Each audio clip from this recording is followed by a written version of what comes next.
কাঁচকলা আমাদের একটা অত্যন্ত পরিচিত সবজি।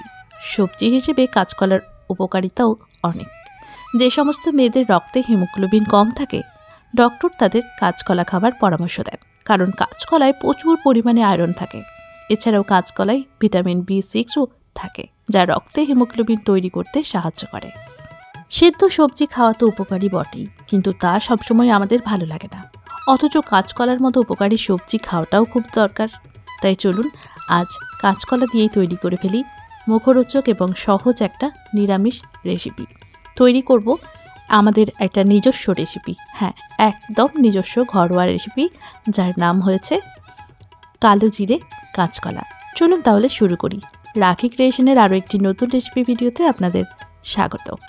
কাঁচকলাটাকে কেটে হলুদ জলে ডুবিয়ে রেখে তুলে নিয়েছি। এখন দিয়ে দিচ্ছি বাকি মশলাগুলো।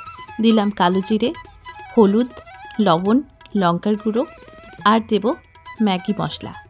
হ্যাঁ, ম্যাগি মশলা আমরা সবাই জানি, এর স্বাদ অনেক ভালো লাগে খেতে, আর এই কাঁচকলার স্বাদও কিন্তু দুর্দান্ত। দিয়ে দিলাম 2 চামচ কর্নফ্লাওয়ার। যদি কর্নফ্লাওয়ার বাড়িতে না থাকে সেক্ষেত্রে ময়দার ব্যবহার করতে পারেন। এবার একটুখানি জল নিয়ে ভালোভাবে মাখিয়ে নিলাম। ভাজার জন্য সামান্য পরিমাণে তেল দিয়ে কাঁচকলাগুলোকে একটা একটা করে সাজিয়ে নিলাম।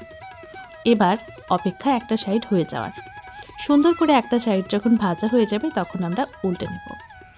সুন্দর করে দেখুন আমি উল্টে ফেলেছি। এবার অপর সাইডটা অপেক্ষা করব ভালোভাবে ভাজা হয়ে যাওয়ার জন্য। কিছুক্ষণ পর যখন অন্য দিকটাও ভাজা হয়ে যাবে তখন এবার নাড়াচাড়া করতে করতে আরও মিনিটখানেক ভেজে নেব। এতে কাঁচকলাটা সহজেই সেদ্ধ হয়ে যাবে। ভাজা হয়ে গেলে আমরা কাঁচকলাগুলোকে তুলে নিচ্ছি একটা অন্য জায়গায়। আর তারপর আরও একটুখানি তেল যোগ করে নিলাম। দিলাম এলাচ আর দারচিনি ফোড়ন। ফোড়ন দেওয়া হয়ে গেলে দিয়ে দিচ্ছি আদা, টমেটো আর কাঁচা লঙ্কা বাটা। সাথে দিচ্ছি হলুদ, লঙ্কার গুঁড়ো আর জিরে গুঁড়ো। এবার এই সামান্যটুকু মশলা আমরা নাড়াচাড়া করে কষিয়ে নেব। মশলা খুব সামান্য হলেও টেস্টের দিক থেকে আর গ্রেভির দিক থেকেও কিন্তু কম পড়বে না, কারণ কাঁচকলাগুলোর মধ্যে আমরা কর্নফ্লাওয়ার মাখিয়ে রেখেছিলাম, সেটা থেকে গ্রেভি কিন্তু অনেকটাই ঠিক থেকে হয়ে যাবে। দিয়ে দিলাম 1/2 চামচেরও কম চিনি, যাতে স্বাদটা ব্যালেন্স হয়। এবার যেহেতু টমেটো পিউরি ব্যবহার করেছি তাই সময় লাগবে মশলাটাকে কষাতে। একটু ধৈর্য ধরে একটু জল দিয়ে দিয়ে মশলাটাকে আমি কষিয়ে নিলাম। এই পর্যায়ে দেখুন মশলা কিন্তু সুন্দর ভাজা হয়ে গেছে আর তেলও ছেড়ে দিয়েছে, তাই দিয়ে দিচ্ছি খানিকটা জল। প্রথমে অল্প একটু জল দিয়ে মশলাটাকে ছাড়িয়ে নিলাম, তারপর আরও একটু। আমার যেই পরিমাণে কাঁচকলা রয়েছে তাতে কিন্তু এটা যথেষ্ট।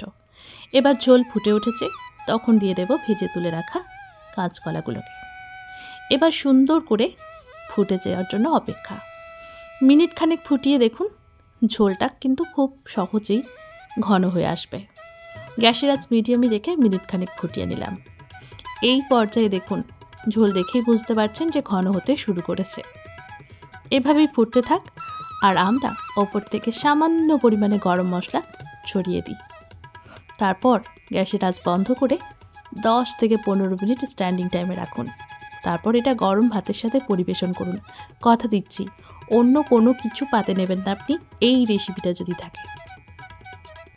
হঠাৎ করেই আমি একবার এটা বানিয়ে ফেলেছিলাম, আর তারপর যখন দেখলাম আমার মুখ থেকেই স্বাদ যাচ্ছেই না, তখন ভাবলাম আপনাদের জন্য নিয়ে আসি রেসিপিটা। কেমন লাগলো আজকের এই রেসিপিটা কমেন্ট করে জানাতে হবে। আর হ্যাঁ, অবশ্যই বাড়িতে কাঁচকলা নিয়ে এসে এই রেসিপিটা তৈরি করে খান। কথা দিচ্ছি ভালো লাগবে। নিরামিষ রান্নার দিনে আমরা অনেকেই বুঝতে পারি না যে কী রান্না করব, কিন্তু তাই সহজ কিছু নিরামিষ রান্নার পদ আমাদের জেনে রাখা দরকার, যেগুলো মাছ মাংসর স্বাদকেও হার মানাবে। আর এমনই একটা রেসিপি হচ্ছে আজকের এই রেসিপিটা। ভিডিওটি শেষ পর্যন্ত দেখার জন্য অনেক অনেক ধন্যবাদ।